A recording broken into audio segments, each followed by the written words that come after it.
बिस्मिल्लाहिर्रहमानिर्रहीम। अस्सलाम वालेकुम। Welcome to my YouTube channel novel reader सब। मैं हूँ आयत फ़ातिमा। कैसे हैं आप सब लोग? आज हम जो नावल पढ़ेंगे वो भी एक लव स्टोरी है। लव मैरिज बेस्ड है। ये जो हीरो हीरोइन होते हैं, ख़ास तौर पे जो हीरोइन है उसके पापा ने मतलब ना लव मैरिज की होती है। तो उसकी उनके ददियाल साइड में ना कुछ लोग उनसे नाराज़ होते हैं, जिसकी वजह से वो अलग रहते हैं। लेकिन जो दादा हैं वो आकर उनसे मिलते रहते हैं। फिर जब उसके पापा की डेथ हो जाती है तो फिर उसकी जो अम्मी हैं वो चाहती हैं कि किसी तरीके से ना उनके ससुराल से उनके जो ताल्लुकात हैं ना वो दोबारा से अच्छे हो जाएं। उसी पे बेस्ड है। हीरो जो है वो उसका कज़न है। वो अक्सर अपने दादा के साथ उससे उनके घर मिलने आता है। हीरो और हीरोइन की बिल्कुल नहीं बनती। बहुत मज़े की नोक झोंक है, चिट चैट है इसमें। बहुत प्यारी स्टोरी है। और हाँ, ये हैप्पी एंडिंग है, बहुत ही अच्छी हैप्पी एंडिंग है। तो चलिए स्टार्ट करते हैं। नावल जो है वो है जी बना लेंगे। राइटर हैं उम्मे अक्सा। तो चलिए स्टार्ट करते हैं।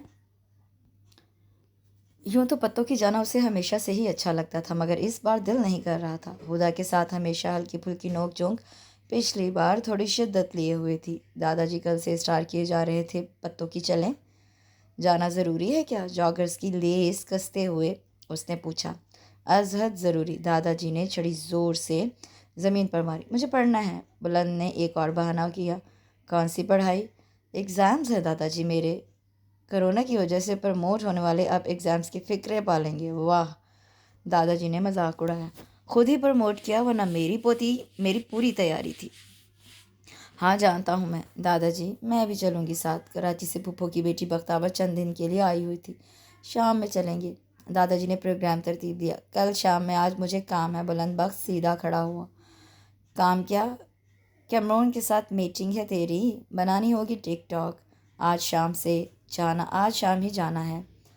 कुड़िए तू भी तैयार रहना, दादाजी फैसला कुन अंदाज से कहते आगे बढ़ गए। चलो एक लड़ाई और सही। कंधे उचकाता बुलंद बख्त बाहर निकला। दोपहर ने अभी दहलीज छोड़ी भी ना थी कि दादाजी ने जाने की रट लगा दी। धूप देखता बुलंद बख्त तो सर पर हाथ फेर कर रह जाता। तभी बख्तावर के पास आया। तुम्हें पता है हुदा कितनी खूबसूरत और स्टाइलिश है? कितनी बड़ी है? तुमसे साल 2 साल छोटी होगी, पर 5 साल छोटी। बुलंद बख्त ने उसे बताया तो वो बन भी गई। अपने भरे हुए जिस्म की वजह से वो पहले ही कॉन्शियस रहती थी। फिर जो नो मेकअप लुक मेकअप करने लगी तो घंटा भर से ऊपर हो गया। दादाजी दुहाई देते रहे। बुलंद बख्त मोबाइल पर लगा अपनी वीडियो एडिट करता रहा। दोपहर ढलना शुरू हो गई और पूरे 2 घंटे 17 मिनट में बख्तावर का मेकअप मुकम्मल हुआ। पूरी दोपहर लगाई और बूथा वैसे का वैसा है। दादाजी को उसे देखते ही तब चढ़ी। यही तो कमाल है नाना जी, नाक तो फिर भी भीनी ही लग रही है। खाक कमाल है, बुलंद बख्त ने कहा। सच? ठहरो थोड़ा ब्राइट करती हूँ।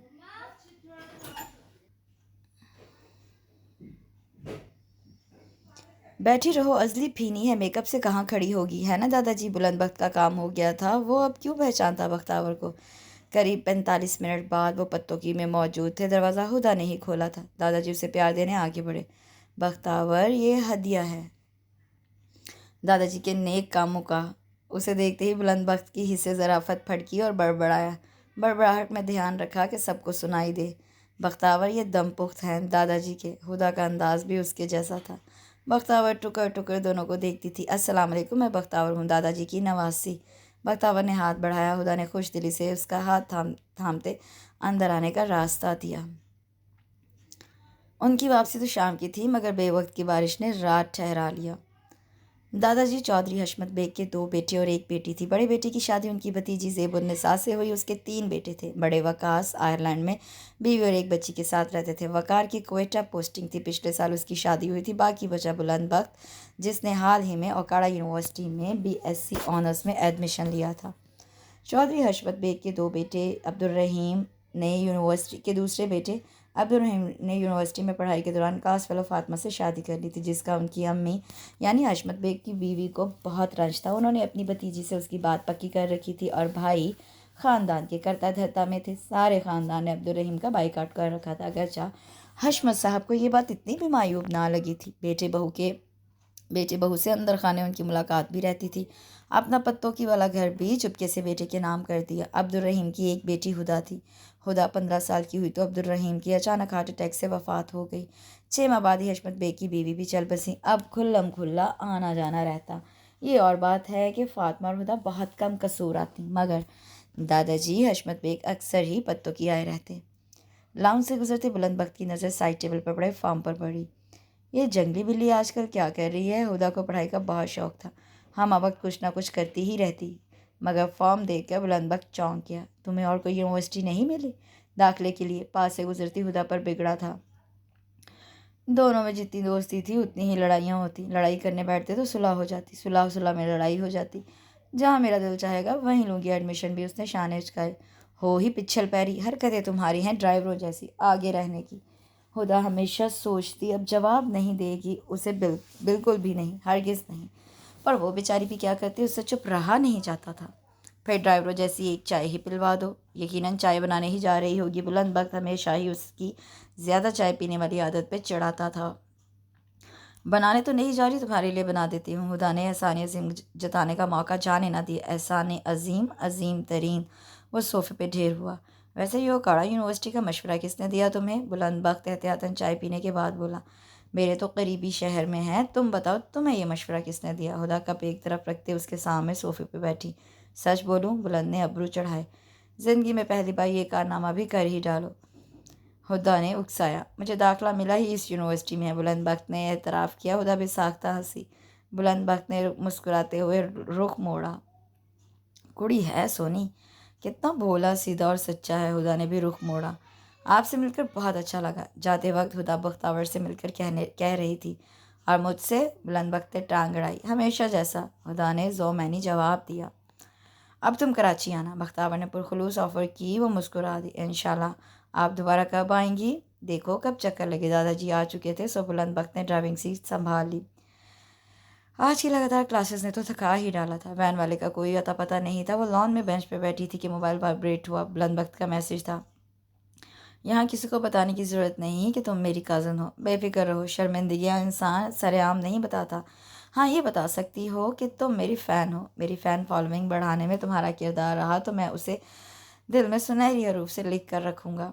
कुछ तीखा सा जवाब टाइप करते हुदा रुकी। सर सदीकी से बच कर रहना। यूनिवर्सिटी की हदूद में टिक टॉक अलाउ नहीं करते, और टिक टॉकर तो उनका बस चले तो यूनिवर्सिटी के सामने पटरी पर लिटाकर रेल से ज़िबा करवा दे।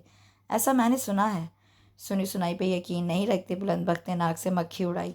उसे अच्छी लोकेशन नज़र आई थी, गेट के करीब। मोबाइल से टिक टॉक ऐप ओपन की। सामने ही दुबला पतला सा छिदरी दाढ़ी और मोटे शीशे की ऐनक वाला दराज़कद लड़का जा रहा था। भाई बात सुनना, बुलंद बख्त ने स्क्रीन स्क्रॉल करते उसे बुलाया। ये ज़रा अच्छी सी वीडियो बनाना। बुलंद बख्त ने मोबाइल उसे थमाया और फ्रेम के सामने लिप सिंकिंग करते हाथों पाँव को चलाते 27 सेकंड की वीडियो बनवाई। थैंक यू यार, अच्छी बनाई है। बुलंद बख्त ने बगौर देखा। थोड़ी ज़्यादा एज का था लड़का। PhD से होगा, यानी सीनियर। यार सुना है यहाँ कोई प्रोफेसर सिद्दीकी साहब हैं, टिकटॉक की इजाज़त नहीं देते। होगा कोई खड़ूस सर, अपनी वीडियो अच्छी नहीं आती होगी उसकी। एडमन ब्लॉक के पिछले जानिब रूम नंबर 4 में उनका ऑफिस है। दिखाना उन्हें ये वीडियो। वो उसके कंधे पे थपकी देते आगे बढ़ा। उसके ऐन पीछे हुदा थी। सर सदीकी क्या कह रहे थे तुम्हें? कौन सर सदीकी? ये जो अभी तुम्हारे पास खड़े थे। और बुलंद बख्त का जी चाहा हुदा को यूनी के सामने गुजरती पटरी पर लिटा के ऊपर से रेल चला दे।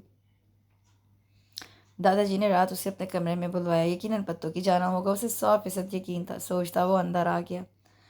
अम्मी और अबू पहले से ही मौजूद थे। बुलंद को मामला संगीन लगा। हम हुदा के साथ तुम्हारी मंगनी तय कर रहे हैं, दादाजी ने बगैर सस्पेंस फैलाए बताया। हदिया मेरे नसीब में लिखा है, वो वाले से बड़बड़ाया। तुम क्या कहते हो? दादाजी फैसला सुना के मर्जी पूछ रहे हैं आप? वो नॉर्मल ही था। फैसला अटल है, मर्जी डाल लो फैसले के मुताबिक, जैसे आप मुनासिब समझे। बुलंद बख्त ने कंधे उचकाए। उसने इस बाबत कभी सोचा ही ना था। चलो ऐसा हो भी जाता तो क्या अर्ज है, कल चलेंगे फिर मंगनी करने, दादाजी ने अम्मी अबू से तायीद चाहने वाले अंदाज से कहा। बुलंद बख्त सीधा कमरे में आया और अलमारी खोली। कौन सा सूट ठीक रहेगा? सबसे पहले गिनती के 4 कुर्ते पजामे का एक्सरे हुआ, फिर 5 पैंट्स और 7 शर्ट्स को खंगाला गया। बनियान शॉर्ट्स तक चेक कर ली गई, मगर कोई भी काबिल गौर ना लगा। अम्मी अबू से नए सूट का कहना फजूल था। अम्मी तो वैसे भी कदरे नाखुश सी दिखाई दी थी। अपना इकलौता और पिछले 7 मुख्तलिफ फंक्शंस पर पहना जाने वाला ब्लैक डिनर सूट निकाला। ब्लैक शूज़, सिल्वर टाई, बालों का स्प्रे, जेल, परफ्यूम सब तरतीब से लगाए कि कल कोई दिक्कत ना हो। सोने से पहले हुदा को मैसेज किया। तुम्हें दादाजी के फैसले के बारे में पता है? जी।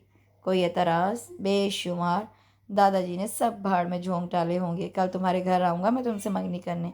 Welcome, good night. बुलंद बख्त ने मुस्कुराते हुए मोबाइल एक तरफ रखा। दो एक ख्वाब बुनने की कोशिश में नाकाम रहा। लड़ाइयाँ ही याद आती रहीं। दादाजी कब तक जाना है? नाश्ते के बाद से वो मौजूद था। 5 किलो मिठाई का टोकरा बनवा लो, मेरे जूते पॉलिश कर दो, गाड़ी में पेट्रोल डलवा दो, घंटा भर बाहर निकलते हैं। 12 बजे दादाजी ने कहा। बुलंद बख्त ने कमरे में आकर चेहरे का जायज़ा लिया। वो सैलून का भी एक चक्कर लगा आया था। स्क्रब, मास्क, वैक्स सब करवाया था, तभी तो चेहरा चमक रहा था। खूब तैयार होकर खुशबू में नहाया वो बाहर निकला। दादाजी घड़ी बांध रहे थे। उसे देख कर चौंके। तुम कहीं जा रहे हो क्या? जी दादा, अखाड़े तक जा रहा हूँ पहलवानी करने। आप भी कहीं जा रहे हैं क्या? तेरी मंगनी करने जा रहे हैं। दादाजी स्वभाव से बात करते आगे बढ़े। तुम कहाँ? उसे गाड़ी का दरवाज़ा खोलते देखकर दादाजी ने पूछा। मुझे ही तो ले जाते हैं हर महीने साथ, पर आज तू नहीं ना। आज क्यों नहीं? वो ठनका। आज तो तेरी मंगनी है ना। हम जा रहे हैं ना, घर पर कौन रहेगा? घर पर रहना, ख्याल रखना। दादाजी ने खुदा हाफिज़ के लिए हाथ उठाए। गरीबों की मंगनी। बुलंद बख्त ने एक हाथ से दूसरे हाथ पर मुक्का मारा। मुबारक हो, मंगनी की तस्वीरें भेजो। शाम दादाजी के वापस आते ही उसने हुदा को मैसेज भेजा। कुछ इवेंट्स मुबारकबाद के मुस्तहिक नहीं होते, और जहाँ तक तस्वीरों की बात है, 1000 बार देखी हुई है शक्ल तुमने मेरी। हस्ब आदत उसका लंबा सा जवाब आया। तुम खुश नहीं हो मंगनी से? मेरी खुशी किसी ने पूछी है? अम्मी दादाजी के एहसानों तले दबी हुई थी। मुझे वार दिया एहसानों पर। हुदा पता नहीं कब की भड़ास उस पर निकाल रही थी। यानी मेरी हैसियत कुछ नहीं, तुमने कुर्बानी दी। कुर्बानी? मुझे तो पूरा कुर्बानगाह बना डाला। मैं क्या हूँ? सब खुश थे और मैंने सबकी खुशी देख ली। इडियट, अपने बारे में पूछा है मैंने व्हाट्सएप पे, वो बाकायदा धाड़ा। तुमने कभी सीधे मुंह बात तो की नहीं मुझसे। जफ़र बुलंद ज़ेरे लब बड़बड़ाया उसका मैसेज पढ़कर। हमारी बनी तो कभी है नहीं। बुलंद खामोशी से उसके जवाबात पढ़ता रहा। दम वाली चीज़ें वैसे भी मुझे कुछ ख़ास पसंद नहीं। अब के हुदा ने उसे सीधा सीधा चिढ़ाया था और वो चिढ़ भी गया था। ओके, सुबह मैं दादाजी से बात कर लूँगा। तुम कल अंगूठी मुझे वापस कर देना। मोबाइल ऑफ करके बुलंद बख्त लेट गया। सुबह सवेरे दादाजी ने अपनी बुलंद आवाज़ से बुलंद बख्त को जगाया। दादाजी, उठ रहा हो नमाज के लिए। मोबाइल कहाँ है तुम्हारा? कसलमंदी से उठते साइड टेबल से मोबाइल उठाकर हवा में लहराया। बुद्धू, ये बंद क्यों है? दादाजी को अब उस पर तब चढ़ी। शायद चार्जिंग ख़त्म हो गई हो। बुलंद बख्त ने लहजे को लापरवाह बनाया। ये लो, बात करो, हुदा से कोई ज़रूरी बात करनी है। यूनिवर्सिटी जाने से पहले उसने शायद कोई काम है। सुबह से 3 कॉल्स आ चुकी हैं। दादाजी ने जेब से मोबाइल निकाला। मैं अपने मोबाइल से कर लेता हूँ। बुलंद बख्त ने साइड बटन को पुश किया। बंद मोबाइल के साथ? दादाजी ने जताया। बुलंद बख्त ने बौखलाकर अपना मोबाइल साइड पे उल्टा कर रखा और दादाजी के हाथ से मोबाइल पकड़ा। हाँ हुदा? दादाजी पास खड़े बगौर उसे देख रहे थे। आई एम सॉरी, मोबाइल से आवाज़ उभरी। क्या? बुलंद बख्त सुन के समझ के अनसुना किया। आई एम सॉरी, आप प्लीज़ दादाजी से कोई बात नहीं करना, ये तो बहुत मुश्किल हो जाएगा। बाल बुलंद बख्त के कोर्ट में थी, उसे अच्छा खेलना था। मुझे रात में यूं ही गुस्सा आ गया था, लेकिन फिर देर नहीं हो जाएगी। बुलंद बख्त, तुम क्या बोले जा रहे हो? हाँ, अगर दादाजी मदद कर दे तो मुमकिन है। बुलंद बख्त को नखियों से दादाजी को देखा। बुलंद, हुदा हैरत से चीखी थी। ओके, अल्लाह हाफिज़, यूनी में फ़ाइनल करते हैं। कॉल बंद करके मोबाइल दादाजी को थमाया। क्या कह रही थी हुदा? कह रही है मंगनी की खुशी में ट्रीट चाहिए, वो भी आज ही। बुलंद बख्त ने लहजे को परेशान कुन बनाया। अच्छा, ऐसी लगती तो नहीं। दादाजी को हैरत हुई। आपके सामने ही बात हुई है, और आप कोई बुरा ख्याल मत लाइए, ऐसी वैसी है भी नहीं। मंगनी के बाद लंच पे साथ चलने को कहा है, पहले कभी नहीं कहा। नई नस्ल की नई सी सोच। फिर भी आपको अगर गलत लग रहा है तो कोई बात नहीं दादाजी, मैं मना कर देता हूँ। मेरे पास तो वैसे भी पैसे नहीं हैं ट्रीट के लिए। बुलंद बख्त ने कंधे उचकाए। जाते हुए मुझसे पैसे लेते जाना, कहकर दादाजी वापस मुड़े। याहू, बुलंद बख्त की आवाज़ के अलावा हर अंग ने नारा लगाया। यून में वो अपनी पसंदीदा जगह पे बैठी मिली। सुबह क्या उलफल बके जा रहे थे? उसके बैठते ही हुदा ने पूछा। लड़की, तमीज़ से, रुतबे में हम तुमसे सीनियर और होने वाले शौहर होते हैं। बुलंद ने कॉलर अकड़ाए। और वैसे भी हमने अभी तुम्हारी सॉरी कबूल नहीं की। टांग पे टांग चढ़ा के पाँव झल्लाए। और सॉरी कबूल करने की भी यकीनन कोई शर्त होगी। हमसे रिश्ता जुड़ते ही ज़हीन हो गई हैं आप। बुलंद ने दाद दी।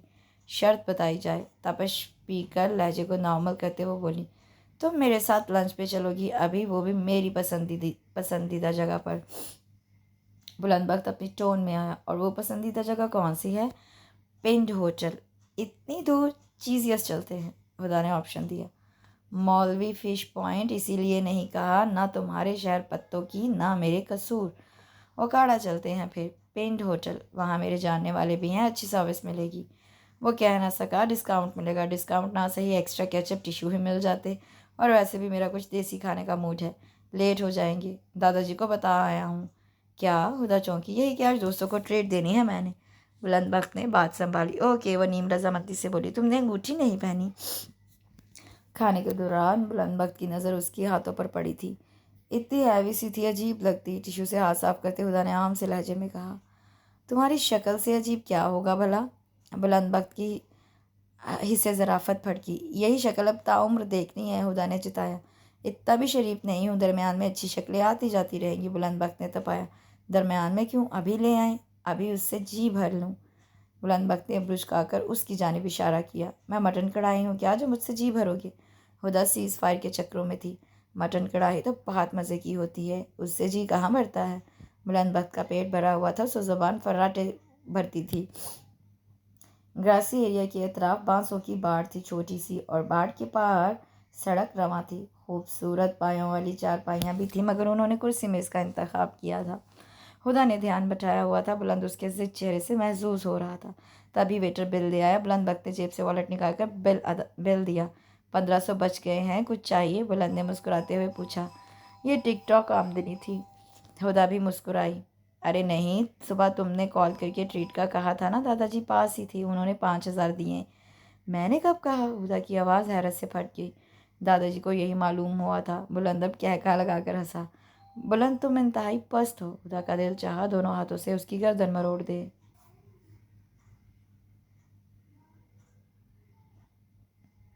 आओ घर छोड़ दूँ, हंसते हुए वो उठ खड़ा हुआ। आइंदा कभी भी कहीं भी तुम्हारे साथ नहीं जाऊंगी, ख्वाह वो जगह जन्नत ही हो। गाड़ी में बैठते हुदा धमकी दे रही थी। करतूत हैं तुम्हारे जन्नत वाले, बुलंद बख्त ने और तपाया तो वो कुछ भी ना बोलने का तहैया करते गाड़ी से बाहर देखने लगी। 4-6 दिन दोनों इतराफ खामोशी रही थी। वैसे भी सेमेस्टर एग्जाम्स चल रहे थे। यही 4 दिन होते थे जब बुलंद पढ़ता था। हुदा के तो सारे ही पढ़ने वाले दिन होते थे। एहतियातन हुदा ने उसे व्हाट्सएप फेसबुक से ब्लॉक कर रखा था।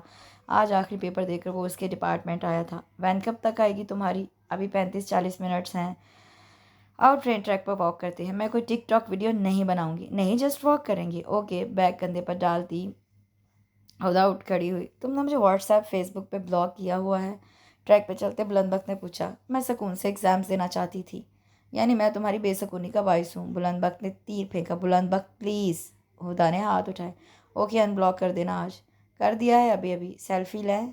ओके। हुदा कपड़े सेट करने लगी, तभी एक क्यूट सी लड़की आई।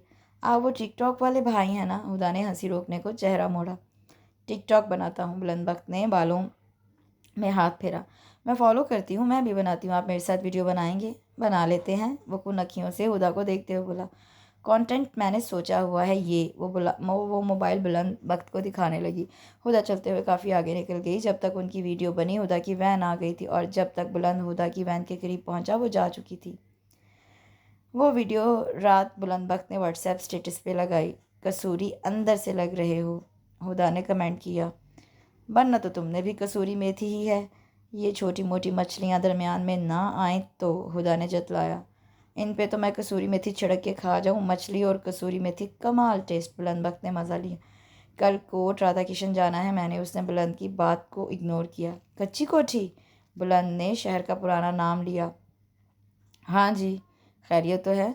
नानी और मामू के बच्चे जो मस्कत से आए हैं उनको लेने। गाड़ी पे अकेली? जी गाड़ी पे। और अकेली कहाँ? जाती दफ़ा ड्राइवर होगा साथ, वापसी पर नानी कजन्स। ओके, सीधी जाना। सीधा कैसे जाते हैं? रास्ते में मोड़ आते हैं, ड्राइवर गरीब को मुड़ना पड़ेगा।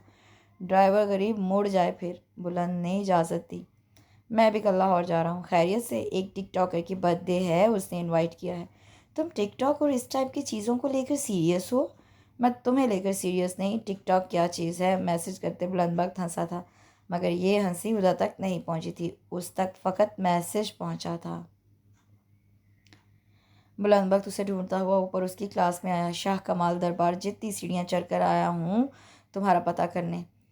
उसके साथ वाली कुर्सी पर बैठते बुलंद बख्त ने फ़ौरन जताया। मेरा दिन में 3 बार शाह कमाल दरबार वाली सीढ़ियों जैसा हाल होता है। कहाँ बिज़ी हो आजकल? जोना, रोनी और नानी आई हुई हैं ना? आज दादाजी ने आना है पत्तों की, मैं ही साथ आऊँगा। बताओ क्या लाऊं तुम्हारे लिए? जवाबन हुदा हल्के से हंस दी। ये तो मेरी वजह से तुम्हारी ज़िंदगी में आई है, तो और कुछ बताओ। बुलंद ने उसकी हंसी की तरफ इशारा किया। कुछ नहीं, थैंक यू। वैसे भी जो चाहिए वो तुम्हारे बस में नहीं। हुदा फाइल का कोना खुरच रही थी। बुना हुआ भुट्टा ला सकता हूँ, बुलंद बख्त ने ऑफ़र की। हुदा ने नफ़े में सर हिलाया। गोलगप्पे नहीं, समोसे नहीं, फिर हेल्दी रिलेशन, हुदा ने गौर उसे देखते हुए कहा। फिर तो किसी डॉक्टर से टाक चाट बनवाना पड़ेगा, बुलंद ने बज़ाहिर संजीदा अंदाज़ अपनाते हुए पुरसोच अंदाज में कहा। वैसे क्या अनहेल्दी है हमारे रिलेशन में? बुलंद बख्त ने उससे वजाहत चाही। तुम्हारे मजाक, तुम्हारा नॉन सीरियस बिहेवियर, हुदा ने उंगलियों पर गिनवाया।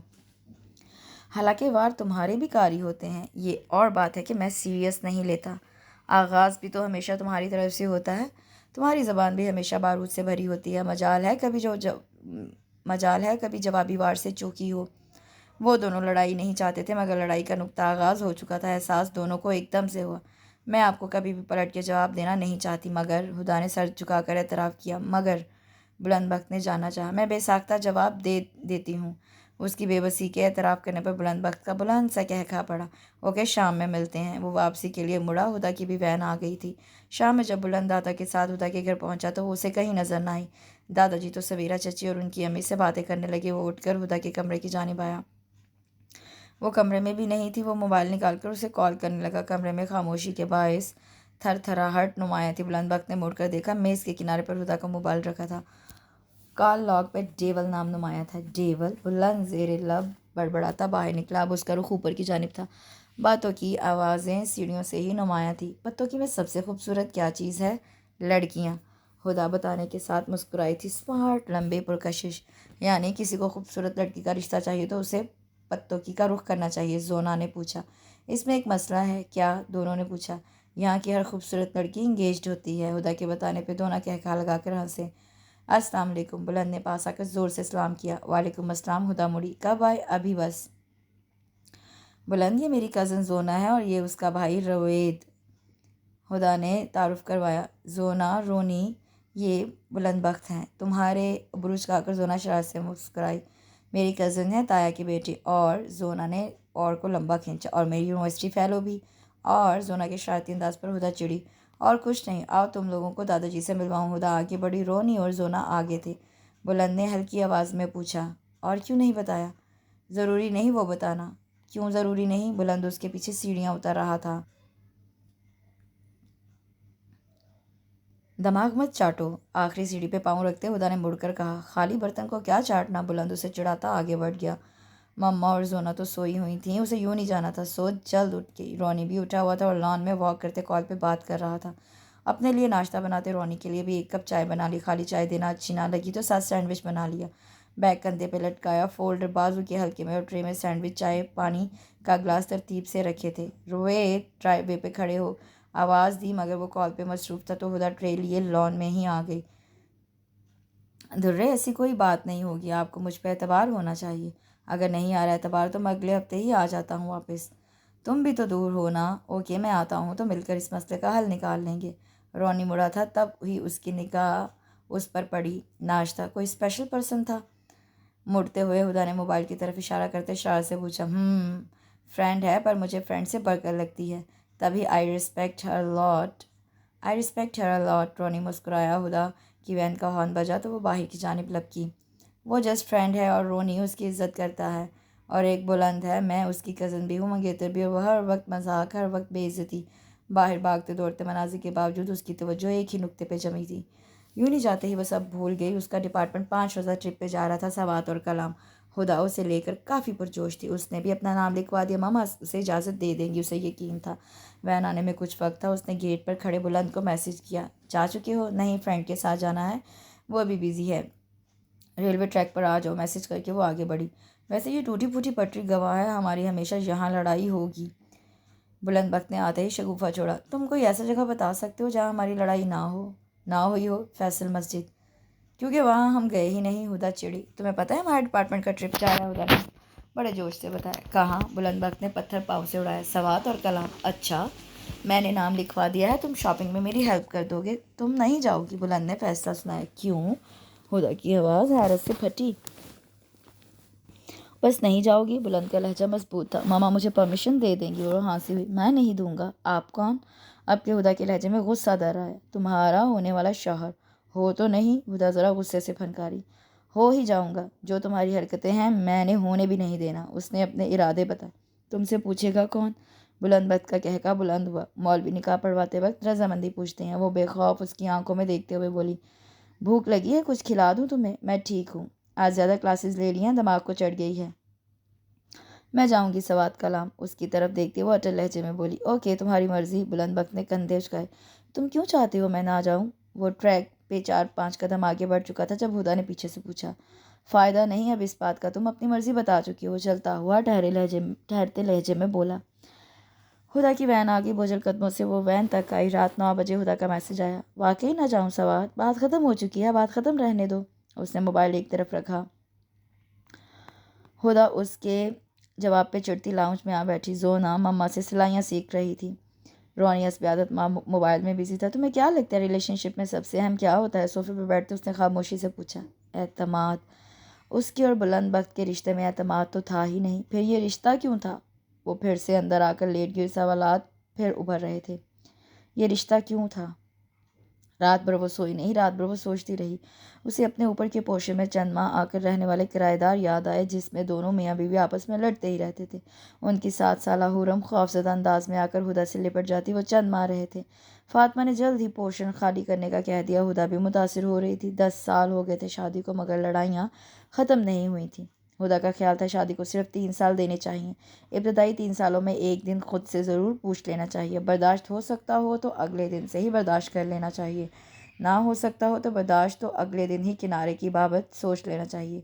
ये क्या इतने साल रिश्ता घसीटते रहो? निकाह से पहले तो चंद माह ही काफ़ी होते हैं सोचने के लिए। और हुदा सोच रही थी, बल्कि सोच लिया था। फैसले पे भी पहुंच ही गई थी। सारी ज़िंदगी लड़कर अलग रहने से बेहतर था अब इस सुलह सफाई से अलग हो लिया जाता। दुनिया में एक बुलंद बख्त ही तो नहीं था। दुनिया में एक हुदा ही आखिरी लड़की नहीं थी। वो ट्रिप पर नहीं गई थी। बुलंद बख्त अब उसकी ज़िंदगी में नहीं है। हुदा मम्मा के साथ कसूर आई थी। उसे दादाजी से बात करना थी। वकार भाई भी अपनी फैमिली के साथ आए हुए थे। बुलंद बख्त दोस्तों के साथ सैर सपाटों पे था। सारा दिन वक्त ही नहीं मिला बात का। दादाजी अकेले मिले ही नहीं, उसे सिर्फ दादाजी से हर बात क्लियर करना थी। सो मम्मा से भी इस मामले में कोई बात ना की थी। रात वक्त मिल ही गया जब ज़ेब ताई ने उसे दूध का गिलास थमाया कि दादाजी के कमरे में दे आओ। उसे आता देखकर दादाजी ने असहाबे सुफ़ा एक तरफ रखी। दादाजी मुझे आपसे बात करनी है, गिलास रखते साथ ही कह दिया। मुबादा दिल नीयत ही ना बदल जाए। जी बोलो बेटा। मैंने ये बात किसी से नहीं कही, सिर्फ आपसे कर रही हूँ। एक तो ये कि आप सुनेंगे, दूसरा मुझे यकीन है आप इस मसले का हल निकाल लेंगे। ज़रूर बेटा। दादाजी मैं बुलंद बख्त के साथ ज़िंदगी नहीं गुजारना चाहती। सर झुकाए उसने एतराफ़ किया। ये मसला बताया है कि हल? दादाजी सीधे होकर बैठे बगौर देखते पूछा। यह हल है दादाजी। मसला ये है कि हमारी आपस में बनती ही नहीं। हर वक्त लड़ाई और फिर पूरा दिन टेंशन। मैं पूरी ज़िंदगी नहीं लड़ सकती दादाजी। बेहतर यही है कि अभी अच्छा फ़ैसला कर लिया जाए।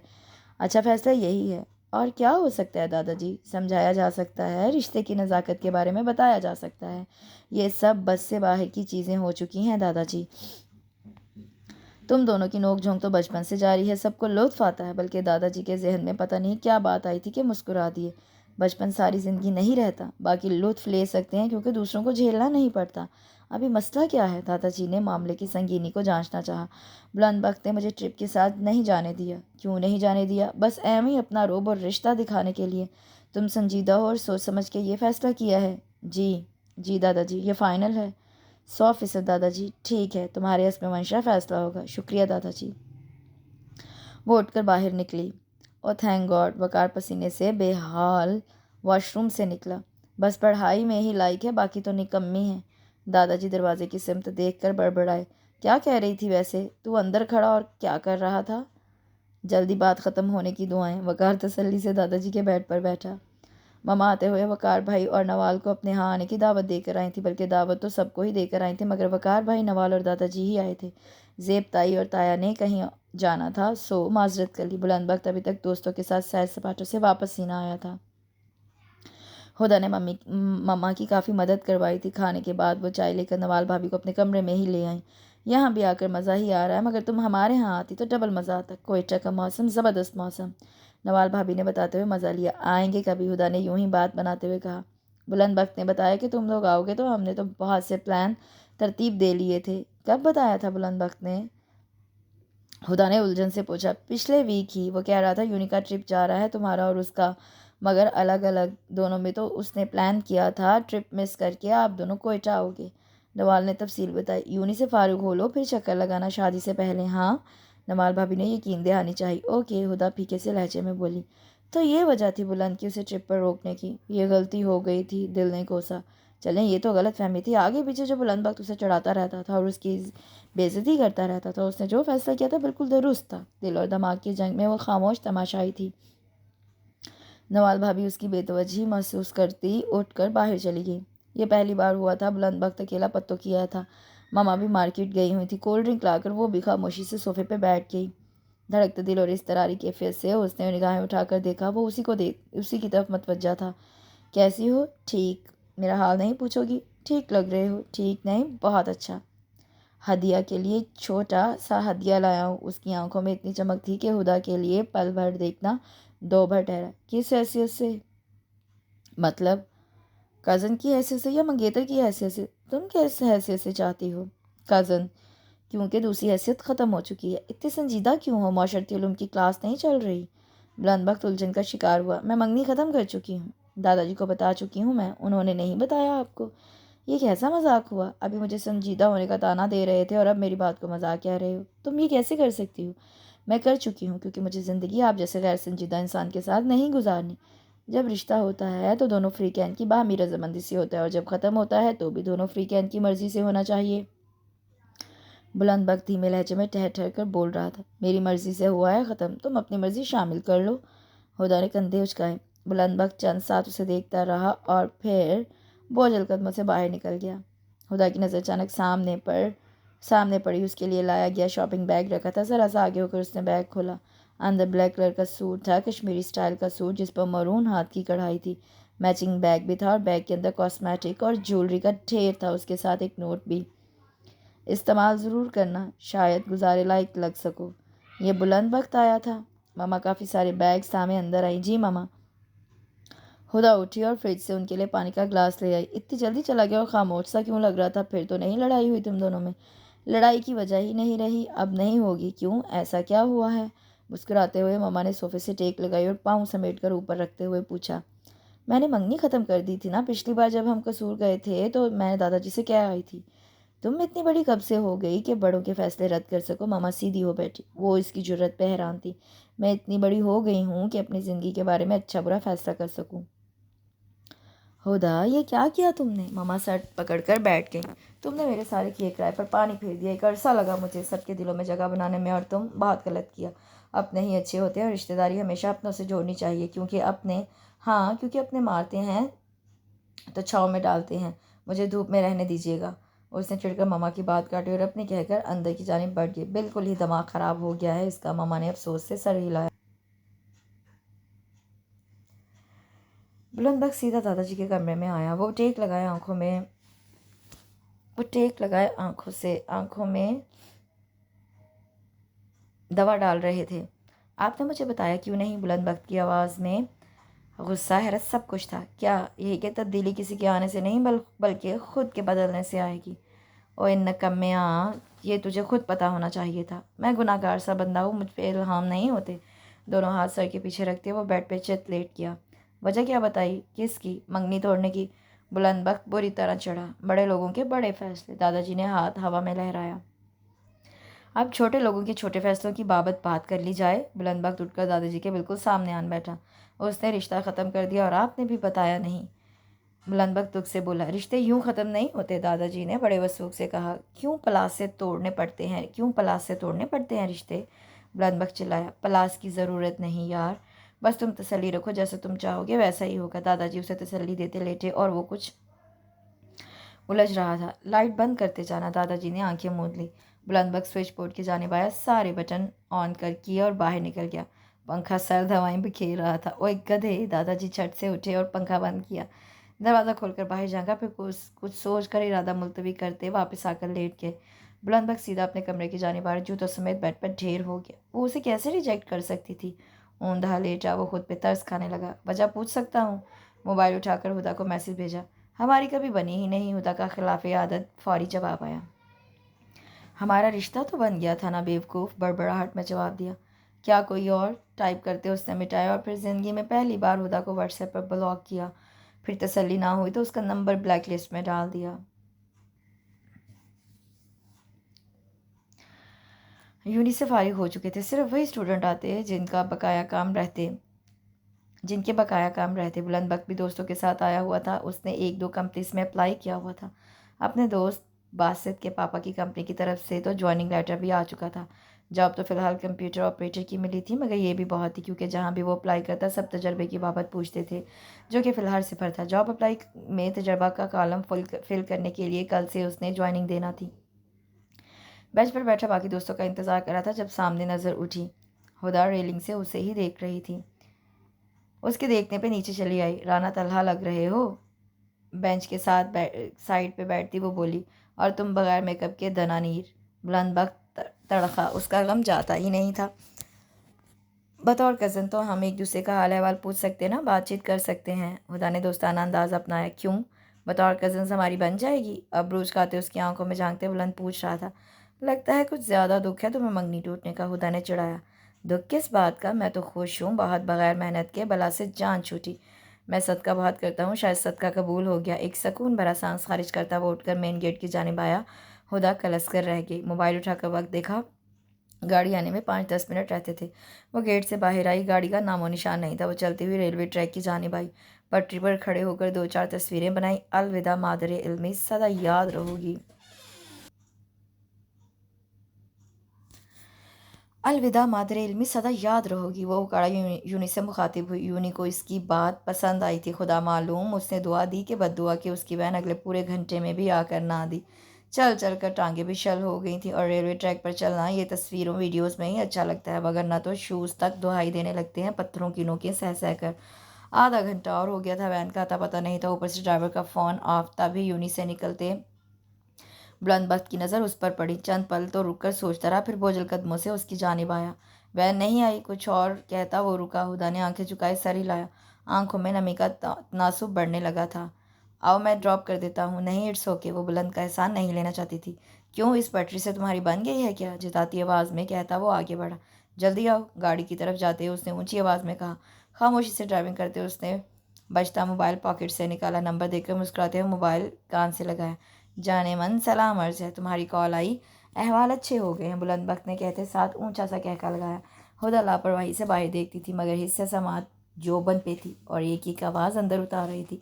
अभी नहीं बता सकता, हमारी पर्सनल बात है। हाँ है तो कोई पास।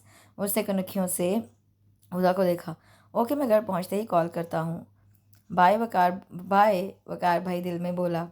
फ़ैन थी? हुदा ने यूं ही बराए बात पूछा। फ़ैन थी, अब फ्रेंड बन चुकी है और शायद अब कुछ और भी, बुलंदबख्त ने बताते हुए मज़ा लिया। ओ आई सी। हुदा ने भी भरपूर कोशिश करके नज़रों को बाहर के मनाजिर देखने पर आमादा किया। तुम्हें जलन तो नहीं हो रही? मुझे क्यों जलन होगी? हुदा ने खुद को नॉर्मल जाहिर किया। तुमने सी बोला ना, बस इसीलिए। बुलंदबख्त ने वजाहत दी। बेफिक्र रहो, मैं हूँ। वो कुछ चिढ़ सी गई। वो उसे गेट पर उतार कर चले जाना चाहता था, मगर फातिमा चची की वजह से अंदर चला आया। फातिमा चची ने झटपट पुरतकल्लुफ़ से चाय का इंतज़ाम कर लिया। और सब खैरियत है घर में? चची ने कबाबों की प्लेट आगे सिरकाई। जी सब खैरियत, आप आए नहीं इतने दिन हो गए। बस बेटा, ये घुटने के दर्द ने घर का कैदी बना दिया है। चेकअप करवाया? बस बेटा, जा ही नहीं सकी। मुझे कह देती। अब मुनासिब नहीं लगता, चची ने सर झुकाकर एतराफ़ किया। नए रिश्ते ना बन पाएँ तो पुराने टूट नहीं जाते। आपको कोई भी काम हो आप मुझे बिला झिझक कह सकती हैं। बुलंदबख्त ने धीमे लहजों में यकीन दहानी करवाई। चची ने फ़ख्र से बुलंदबख्त को देखा और फिर अफसोस भरी एक नज़र सीढ़ियाँ उतरती हुदा पर।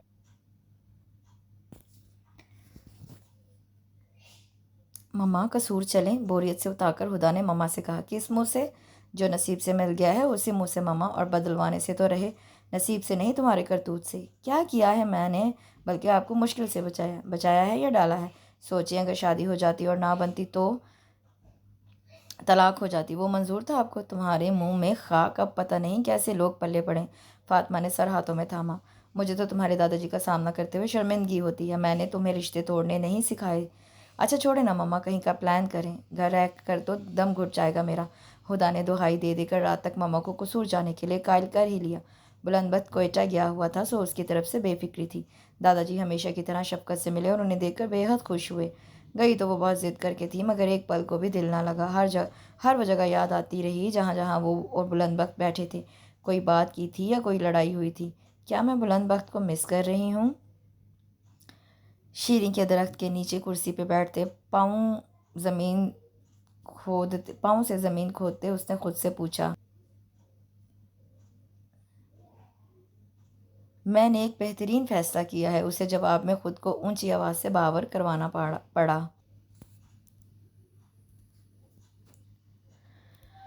अंदर फातिमा दादाजी से हुदा की हरकत पर माजरत कर रही थी। बस थोड़ी बेवकूफ़ है, छोटों से बेवकूफ़ियाँ हो जाती हैं। बड़े उनकी बेवकूफ़ियाँ ठीक करने के लिए ही तो होते हैं। दादाजी बगौर देखते फातिमा को तसल्ली दे रहे थे, तभी हुदा दरवाज़ा खोलकर अंदर आई। बस अब इस बात का तस्करा मत करना, वैसे भी बुलंदबख्त का रिश्ता तय हो गया है। वकार ने कोयटा में कोई लड़की ढूंढी है, इसीलिए तो मिलने गया है बुलंदबख्त। दादाजी की बात पर हुदा बुरी तरह चौंकी। तो तुम आगे बढ़ गए हो? वज़ीर लब बोली। तुम ही ने तो बढ़ाया है, दिल बागी हुआ। मैं ज़रा ज़ेब के पास बैठती हूँ। फातिमा उठकर बाहर चली गई। दिल लगा हुआ है? खुश है मेरी बेटी? जी दादाजी बहुत। मैं तो मम्मा से कह रही हूँ फ्राइडे को वापस जाएंगे। हुदा मुस्कुराकर चहक कर बोली। बहुत अच्छा। दादाजी ने हिसाब लगाया। आज मंगल था। दादाजी मैं थोड़ी देर आपके कमरे में रुक जाऊं? मुझे आपकी बुक्स देखनी है। हुदा ने अलमारी की जानिब बढ़ते इजाज़त चाहिए। ज़रूर बेटी, मैं नमाज अदा कर आऊँ ईशा की। आप जब तक चाहो यहाँ इस कमरे में रुक सकती हो। दादाजी लाठी पर वजन डालते उठे। उनके जाने की तसल्ली करके हुदा अलमारी के दरवाज़ों की जानिब आई। एक एक जगह बगौर देखी, साइड टेबल की दराज तक में झांक लिया, मगर जिस चीज़ की तलाश थी ना मिली। वो दादाजी को वापस की हुई अपनी मंगनी की अंगूठी ढूंढ रही थी। क्यों पता नहीं, थक हार कर बेड पर चित लेट गई। जब तक दादाजी आए वह सो चुकी थी। अगला दिन उससे भी बोर गुजरा। दिन में कितनी ही बार बुलंदबख्त का नंबर डायल करती करती रुक जाती। उसने ब्लॉक किया हुआ था, सो व्हाट्सएप स्टेटस भी नहीं देख पा रही थी। दिल मानो जलते तवे पे दहकता था। वो कोयटा में क्या कर रहा होगा? उस लड़की से मुलाकातें? उसे वकार भाई पे भी गुस्सा आता। क्या ज़रूरत थी उसका इतनी जल्दी ही रिश्ता ढूंढने की? शाम की आरी में नई पनीरी लगाने के चक्रों में अच्छी खासी ज़मीन खोद डाली। मिट्टी की खटलियों को हाथ से मसलते नज़र गेट पर गई। वकार भाई की जीप अंदर आ रही थी। वो उठकर खड़ी हुई। फ्रंट सीट से उतरता बुलंदबख्त उसे देखकर नज़रअंदाज करता अंदर की जानिब बढ़ गया। नवाल और वकार खुशदिली से मिले। रात खाने के बाद सब बड़ों की कमराबंद मीटिंग हुई। हुदा लाउंज के सोफे पे मोबाइल पर लगी रही, जबकि बुलंदबख्त अपने कमरे में था। सीमा अंदर चाय पहुंचा कर आई तो हुदा ने राजदारी से पूछा, क्या बातें कर रहे हैं अंदर सब? उसने लहजे को सरसरी रखा। बुलंद भाई की शादी की डेट फिक्स हो रही है। वो इतलाकर कहती किचन की तरफ चली गई। तभी बुलंदबख्त शर्ट कंधे पर रखे सीढ़ियाँ उतरता हुआ आया और लाउंज के कोने में रखे इस्त्री स्टैंड के जाने बढ़ा। बुलंद लाओ मैं प्रेस कर दूँ? हुदा ने ऑफर की। शुक्रिया। वो इस्त्री शर्ट पर रगड़ता रहा। हुदा ने नोटिस किया वो उसे नज़रअंदाज नहीं कर रहा था। उसके मिजाज में संजीदगी सी दर आई थी, एक जिम्मेदारी सी वजूद में झलकती थी। कैसी थी वो? हुदा से ज़्यादा देर खामोश ना बैठा गया। बहुत अच्छी। मुलाकातें रहीं हर रोज़? क्या वो बहुत खूबसूरत है? हुदा ने लहजे को सनसनी होने से बचाया। पे अच्छी है। शर्ट प्रेस हो गई थी। मैं तुम्हें अपनी नौकरी के बारे में बता रहा था। वो कहता हुआ उसके पास से गुजरा। उसका वजूद भुरभुरी सी मिट्टी का ढेर हुआ और सोफे के कोने में सिमटा। रात सब सोने के लिए अपने कमरों में चले गए तो वो दादाजी के कमरे में आई। दादाजी ने ऐनक की ओर से उसे देखा और खसो खाशाक ना माने एक तरफ रख दी। आओ हुदा। दादाजी ने पाँव समेटे। दादाजी वो जो मैंने मंगनी वाली अंगूठी आपको दी थी वो आपके पास ही है। उंगलियां चटखाते उसने पूछा। दादाजी ने बगौर देखा। निकल गए कसबल? उसे जांचा। वो दादाजी मुझे उसका डिज़ाइन बहुत पसंद है, वैसी बनवानी है मैंने। आप मुझे चंद दिन के लिए दे दे तो मैं ज्वेलर को दिखा दूँ। पर बेटा वो मैंने वकार को अभी अभी दी है। बुलंद की दुल्हन को देने के लिए अभी चंद रोज़ तक निकाह है ना बुलंद का। अच्छा। वो मायूसी से उठी। शादी के बाद मैं बुलंद की दुल्हन से तुम्हें चंद रोज़ के लिए ले दूंगा। दादाजी ने साथ ही तसल्ली भी दी। इट्स ओके दादाजी, मैं सोने जा रही हूँ। वो मरे मरे कदमों से उठकर बाहर आई। वकार भाई उसके लिए रिश्ता लाए थे। हुदा सुनते ही हत्थे से उखड़ गई। वकार भाई ने विचोलन का काम कब से शुरू कर दिया? मैं तो शुक्रगुजार हूँ उसकी। फातिमा के लहजे में एक सुकून सा था। आप रहिए, पर मुझे शादी नहीं करनी। क्यों नहीं करनी? मुझे अभी आगे पढ़ना है। शादी के बाद पढ़ लेना। जॉब करनी है शादी के बाद। फातिमा ने हाथ उठाकर फैसलाकुन अंदाज में कहा। नेक्स्ट वीक उनकी फैमिली आ रही है कसूर वकार के साथ। मैं नहीं जाऊँगी। वो सरकश हुई। मत जाना, उन्होंने वैसे भी तुम्हारी पिक्चर्स देखकर तुम्हें पसंद कर लिया है। कुछ ज़रूरी मामला ही हैं जो तय करना है। जैसे मुनासिब समझे कर लें। वो दरवाज़ा ज़ोर से बंद करती अपने कमरे में आई। थोड़ी देर बाद कॉल आई। हुदा ने बेदिली से मोबाइल देखा। वकार भाई की कॉल थी। अस्सलाम वालेकुम वकार भाई। वालेकुम अस्सलाम। कैसी हो गुड़िया? मैं ठीक हूँ, पर आप मेरे साथ ठीक नहीं कर रहे। अरे मैंने क्या किया है? वकार भाई को हैरत हुई। मुझे शादी नहीं करनी। शादी तो करनी ही होती है, यही मुनासिब उम्र है। फिर चची भी इस मसले को लेकर काफ़ी परेशान थी। बहुत अच्छा दूल्हा है तुम्हारा, सारी उम्र दुआएं दोगी मुझे। जवाबन हुदा चुप रही। तुम बात करके देख लो एक बार। नहीं भाई, मुझे बात नहीं करनी। ठीक है, जो आपको ठीक लगे, उसने हिम्मत हारने वाले अंदाज से कहा। तुम्हें एक इनविटेशन भी देना है। बुलंद का निकाह है नेक्स्ट संडे। तुम एक दिन पहले ही आ जाना। वकार भाई, एक बात पूछूं? जी पूछो। बुलंद खुश है? बहुत, उसकी पसंद से ही तो हो रहा है सब। वकार के लहजे में भाई की खुशी का अक्स झिलमिला रहा था। ओके, मैं कोशिश करूंगी आने की। वैसे मेरे एक दो जगह इंटरव्यूज़ भी हैं जॉब के सिलसिले में। उसने बहाना घड़ा। आ जाना कोशिश करके, क्वेटा घुमाऊंगा तुम्हें। बुलंद के निकाह में भी शिरकत कर लेना और अपने ससुरालियों से भी मिल लेना। वकार भाई ने पेशकश की। ओके। अब तो उसे बिल्कुल भी नहीं जाना था। इतवार तक उसने जले पैर की बिल्ली की तरह दिन काटे। खुद पर गुस्सा भी आता। उसे क्या बुलंद बख्त का निकाह हो, शादी हो, जो भी हो, उसका क्या लेना देना बुलंद बख्त से? कज़न तो है ना। दिल के जवाब पे उसे खुद ही हंसी आई। मामा कसूर से हो आई थी ना। उसने कुछ पूछा ना ही उन्होंने कुछ बताया। रात भर वो जागती रही और बुलंद बख्त का नंबर चेक करती रही। बुलंद बख्त ने अभी तक उसे अनब्लॉक नहीं किया था। हिजर की अगर कोई चांद रात होती तो वो उसे मना रही थी, और भरपूर मना रही थी। रात के पिछले पहर उस पर इंकशाफ हुआ था। उसने बुलंद बख्त से रिश्ता तोड़कर गलती की थी। उससे ज़रा देर बाद उस पर बम सा फटा कि वो उसके बगैर नहीं रह सकती, और उसे अगले ही लम्हे पछतावे के कांटे से चुभने लगे थे। काश आज दिन ना चढ़े। उसने खिड़की से अंदर झांकती किरणों को देखकर सोचा। सर की टीसों को दबाती वो किचन में आई। अपने लिए एक कप ब्लैक कॉफ़ी बनाई और लाउंज में आ बैठी। तभी मामा अपने कमरे से निकली। आज कपड़े लॉन्ड्री भिजवाने हैं, अपने निकाल देना। जी। उसने कसीला घूंट नीचे उतारा। आप गई नहीं? मग के किनारों पे उंगली फेरते हुए उसने पूछा। कहाँ? बुलंद का निकाह है ना आज। अल्फाज आह की सूरज जैसे निकले।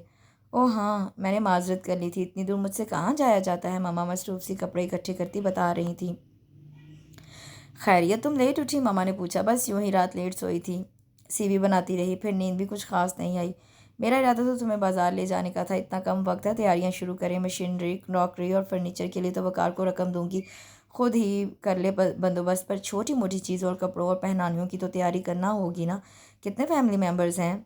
हुदा ने यूं ही पूछा। मामा ने मसरूफियत भरे लहजे में बताया। छोटी फैमिली है।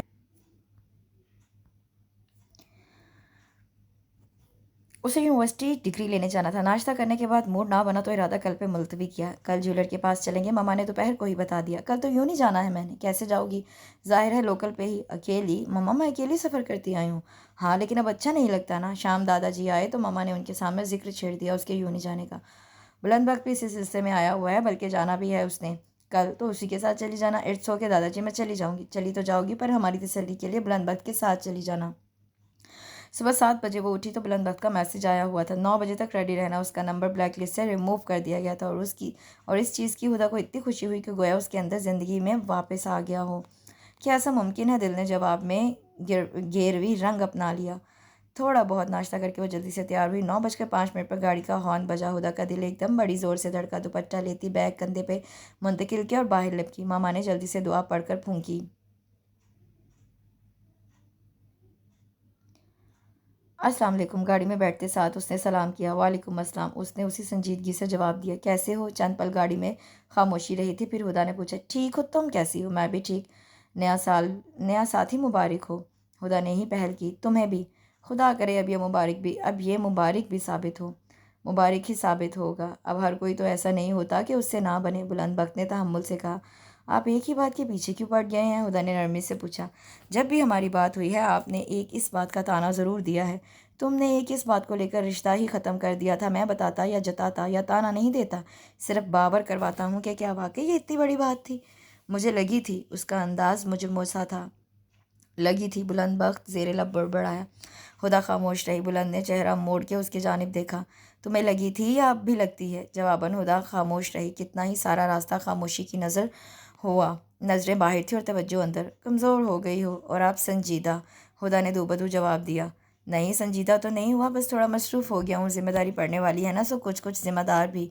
अब हदिया नहीं कहते मुझे, अब तुम हदिया रही नहीं। बुलंद बख्त ने यूनी गेट से बाहर गाड़ी पार्क की। ज़बरदस्ती का ढोल हो जो किसी के गले पड़ने वाला है। मुस्कुराहट छुपाता वो नीचे उतरा। हुदा भी कलसती हुई निकली। जवाब देना तो नहीं चाहती थी, मगर उसे जवाब आ गया।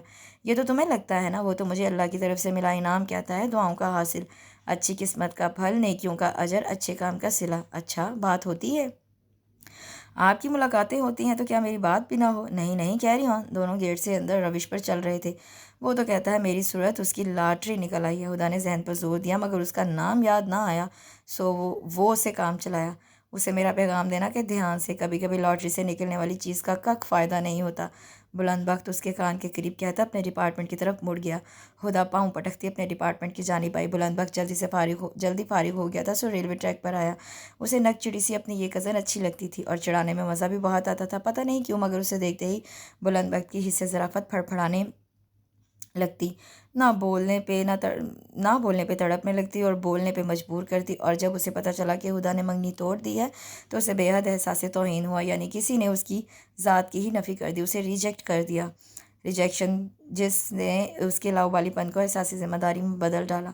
अब वो किसी से ज़्यादा मजाक करता था, ना ही बात। दुनिया वालों से भरोसा उठ गया था।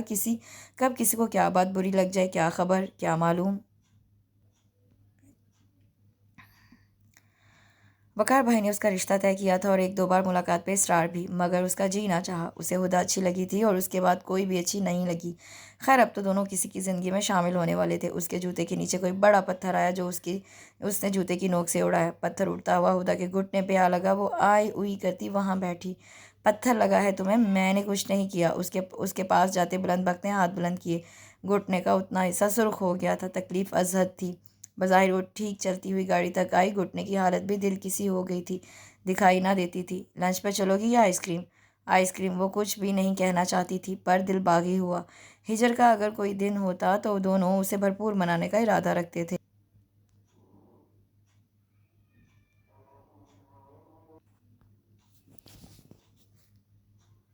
पैकिंग कर ली है तुमने? कल कसूर जाना है। वो बददिली से सोफे पे नीम दराज थी जब मामा ने आकर कहा।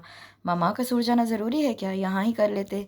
वो बेजारी से बोली। मुझसे अकेले नहीं होता, वहाँ सब हैं, सब कुछ देख लेंगे। पहले ही बेचारा वकार घन चक्कर बना हुआ है। अब शुक्र है कल वकास आ गया है। बुलंद के साथ ही तुम्हारे फंक्शन भुगत जाएंगे। मामा के हर अंदाज में आजकल अफरा तफरी सी थी। गोया भुगताना है मुझे। वो आजकल खुद पे बंद बांधे रखती थी, ज़रा सी ठेस पे बहने को तैयार। अरे मामा वहीं उसके पास बैठ गई। मेरे बगैर रह लेंगी? इतनी दूर कोयटा भिजवा रही हैं? मजबूरी है बेटा। कैसी मजबूरी? रिश्ता यहीं कहीं भी हो सकता था। लड़का कोयटा में है, फैमिली तो उधर ही है। तुम भी कुछ वक्त उधर ही रहोगी, मामा ने तसल्ली दी। अगले दिन सुबह सुबह वकार भाई लेने पहुंच गए। हुदा तो कसूर जाते ही मायूं बैठ गई। फिर भी घर के सभी लोगों से आमना सामना तो रहता ही था। बुलंद बख्त से मुलाकात ना हुई थी कि उसकी पोस्टिंग क्वेटा हो गई थी। उसे सिर्फ 8 दिन की छुट्टी मिली थी। मेहंदी की शाम उसने पहुंचना था। मेहंदी घर पर ही होना थी। उसकी रुखसती और बुलंद का वलीमा शाहजहां में एक साथ ही था।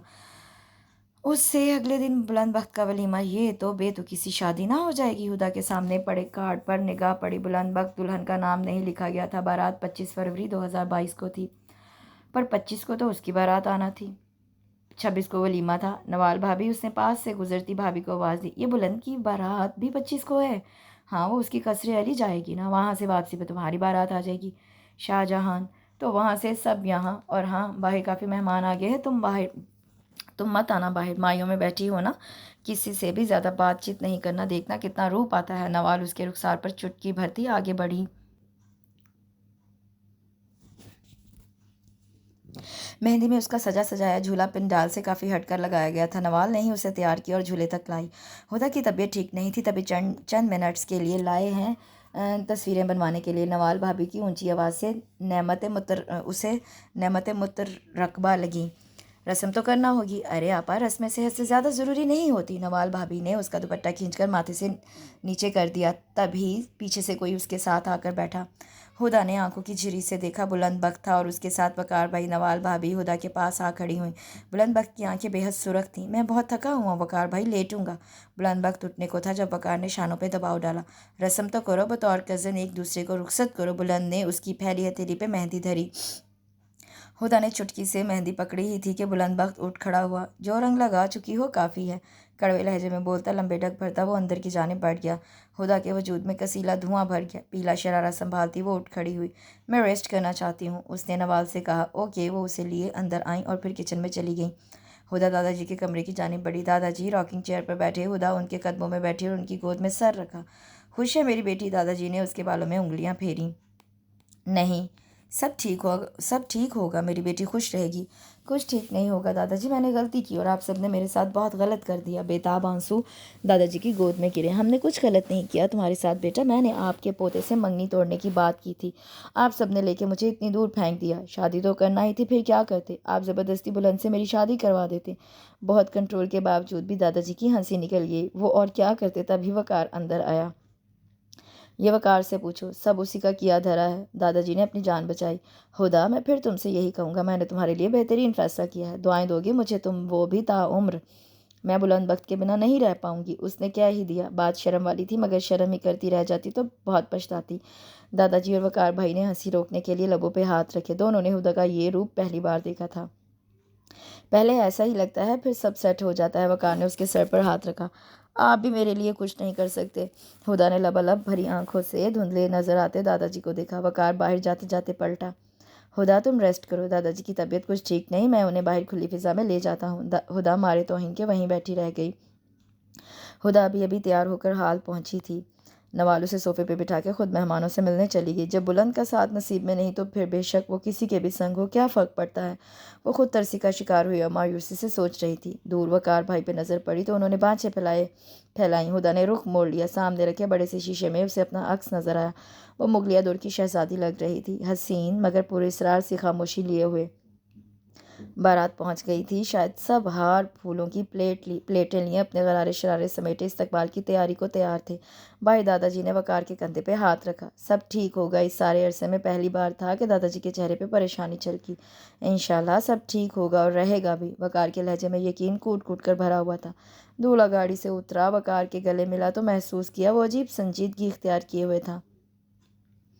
मैं एक वीडियो दिखाना चाहता हूँ तुम्हें। वकार उससे भी ज़्यादा संजीदा हुआ। यकीन रखें, मैंने कोई दूसरी शादी नहीं कर रखी जो ऐन वक्त पे कुछ खुफिया दिखाना चाह रहे हैं। बतौर सबूत वकार ने मोबाइल निकाला। दादाजी की परेशानी वकार के अंदर दर आई। उसे डर लगा ऐन वक्त पर कुछ गड़बड़ ना हो जाए। दूल्हा ने वीडियो देखी और फिर हैरत से वकार भाई को। वाकई सच्ची? खुशी उसके अंग अंग से फूट रही थी। तभी हॉल के एंट्रेंस पे लगे बोर्ड पे निगाह पड़ी और यकीन दहानी होगी। बारात के सभी लोग अपने ओहदे, रुतबे और रिश्ते के लिहाज से जगह का तयन कर रहे थे। बाबा और दादाजी दूल्हा के दाएं बाएं थे। ज़ेबुन्निसा, वकार और वकास उनके पीछे। बारात बैंड की मैयत में आहिस्तगी से रेंग रही थी। बैंड में 2 लेडीज़ इंस्ट्रक्टर सबसे आगे थी, जो सूख और सफ़ेद खूबसूरत लिबास में थी। हॉल की लाइट्स ऑफ हो चुकी थी। स्पॉट लाइट भी जो बारात के साथ आहिस्तगी से आगे चलती आई थी। हुदा के साथ कोई आकर बैठा। मम्मा थी। वकार ने तो तुम्हारे लिए भाई से बढ़कर किया है। सब वकार के किए फैसले को खुश दिली से ना सिर्फ कबूल करना बना बल्कि निभाना भी ताउम्र कोशिश करूंगी, उसने मम्मा की तसल्ली की खातिर आंसू पीते हुए कहा। करना होगा, इसके अलावा क्या चारा। मम्मा उठ गई थी। नवाल बारात के पीछे गरारा संभालते हुए साइड से तेजी से आई। हुदा के पीछे आकर दोनों हाथ कंधों पर रखे उसके कान में झुकी। मुंह ज़्यादा मत खोलना, ना ज़्यादा हैरान होना। क्यों? दूल्हा अंधा लूला लंगड़ा है क्या? हुदा ने अपने हसीन रूप का भी लिहाज ना किया। ना। नवाल ने दाएं बाएं सर हिलाया। यह डियाना के बड़े बेटे का बेटा है। वो भी इतना बड़ा नहीं। नवाल ने ठंडा सा जवाब देते दिल में सोचा, ये तो सारा ज़माना जानता है। मूवी में हवंग चेहरा आएगा ना, फिर ताउम्र वो मजाक बर्दाश्त करोगी जो तुमसे हुए नहीं थे। नवाल स्टेज से उतर गई। बैंड बिल्कुल स्टेज के करीब पहुंचा था। 1-2 मिनट धीमे सुर बखेरते वो दाएं बाएं से वापस मुड़ रहे थे। ब्राइड दूल्हा का मुस्कुरा कर इस्तकबाल कीजिए, पीछे से फोटोग्राफर बोला। हुदा बावजूद कोशिश के मुस्कुरा ना पाई। निगाहें हॉल में कोई अपना चेहरा तलाश करने में मायूस लौटी कि अंधेरा था। स्पॉटलाइट की तरह धीरे धीरे निगाहों को जिद और अड़ी लगाए खड़े बच्चे की मानिंद घुमाती हुई दूल्हा के पैरों तक लाई और सरकती निगाहें वजूद पर से होती हुई चेहरे तक आई और हुदा लवाजमात की परवाह किए बगैर चीख मारती हुई उठ खड़ी हुई। नवाल और मम्मा बेसाख्ता स्टेज पर लपकने को थी कि फोटोग्राफर ने मुस्कुराते हुए रोका। मूवी मेकर की भी हंसी छूट गई। इतना उतावला इस्तकबाल तो वो चिल्लाई थी। दाहिनी जानिब दादाजी हंस रहे थे और बाई जानिब वकार मुस्कुरा रहे थे। बुलंद बख्त अलबत्ता नॉर्मल था। वो 2-3 कदम सरक कर आगे आई। फोटोग्राफर को कहना ना पड़ा, बुलंद ये आप हो। अब के हुदा ने यकीन दहानी चाही। सबकी मुस्कुराहट में हाल कहका लगा उठा। ब्राइडल अपना हाथ आगे बढ़ाइए। मूवी मेकर को भी शरारत सूझी थी। ऐसे नहीं, पहले बोलें कबूल है कबूल है। हॉल में से कोई मनचला चिल्लाया। डीजे माइक लिए आया और हुदा को थमाया। बोलिए कबूल है। हुदा कंफ्यूज हुई। बुलंद बख्त को इश्तियाक हुआ। इतनी जल्दी? अभी वो सोच ले, दूल्हा को जांच परख ले। हॉल में से फिक्रा उड़ता हुआ है। हुदा ने बुलंद बख्त को देखा। उसने अपने दोनों हाथ पीछे बांधे और तसल्ली से खड़ा हुआ कि हाँ भाई सोच लो। मुस्कुराहट होंठों पे फैली पड़ती थी और खुशी अंग अंग से। हुदा ने सोच लिया और कह भी दिया, कबूल है। यही तो कबूल है। आखिरी फिक्रा दिल में बोला। बुलंद बख्त के दिल ने भी सुना। हाल सीटियों और तालियों से गूंजा। दोनों स्टेज पर बैठ चुके थे। वकार भाई पीछे आए। हाँ भाई, कहा था ना दुआएं दोगे, मुझे बेहतरीन फ़ैसला किया है। फ़ायदा क्या भाई, मिला तो मुझे हदिया ही। बुलंद बख्त की हिस्से ज़राफ़त फटकी। नसीब थोड़ा। वकार ने ठंडी आह भरी। मान लिया है। जवाबन बुलंद ने भी सरदार निकाली। हुदा मुस्कुरा दी। उसने अब मुस्कुराना ही था। निकाह खां को बुलाता हूँ, उसके सामने कबूल करो। वकार भाई जाने लगे। निकाह तो हो चुका है ना? नवाल भी पास आकर शरारत से बोली। हाँ तुम्हारा। हुदा बुलंद बख्त को देखते झिझकी। तुम्हारा भी तो। बुलंद बख्त ने उसकी तरफ देखा और दोनों हंस दिए। वैसे बन जाएगी हमारी? बुलंद बख्त ने हुदा से तस्दीक चाही। बना लेंगे। हुदा ने शरीफ अंकल और उनकी बीवी का ख्याल झटकते अहद किया। निकाह खां के हमरा दादाजी भी आए थे और अंगूठी हुदा के हवाले की। ये लो बेटी, ऐसा डिज़ाइन बनवा लो या यही रख लो। वो मुस्कुरा दी। बुलंद बख्त को वीडियो याद आई तो वो भी मुस्कुरा दिया। ज़िंदगी अब यूं ही मुस्कुराहटों और छेड़छाड़ के संग बसर करना थी। दुआ के बाद वकार ने शुक्र अदा किया कि इस टेंशन से जान छूटी कि कहीं पोल ना खुल जाए। हर वक्त हमा वक्त हर पल। वैसे ये आइडिया किसका था? हुदा को निकाह के बाद याद आया तो पूछ ही लिया। मेरा। वकार ने कॉलर खड़े किए। जब तुम दादाजी से बात करने आई थी तो मैं वॉशरूम में था और पूरे 20 मिनट बंद रहा। वॉशरूम में मुझे बड़े अच्छे आइडियाज़ आते हैं। ये भी वहीं खड़े खड़े आए। सभी बेसाख्ता हंस दिया और फातिमा का दिल तमानियत के एहसास से भर गया। इसके साथ ही यहाँ इस खूबसूरत से नटखट से नावल का इख्तिताम होता है। कमेंट सेक्शन में मुझे ज़रूर बताइएगा और अपना बहुत ख्याल रखिए। कल इंशाल्लाह एक नए नावल के साथ हाज़िर होंगी। अल्लाह हाफ़िज़।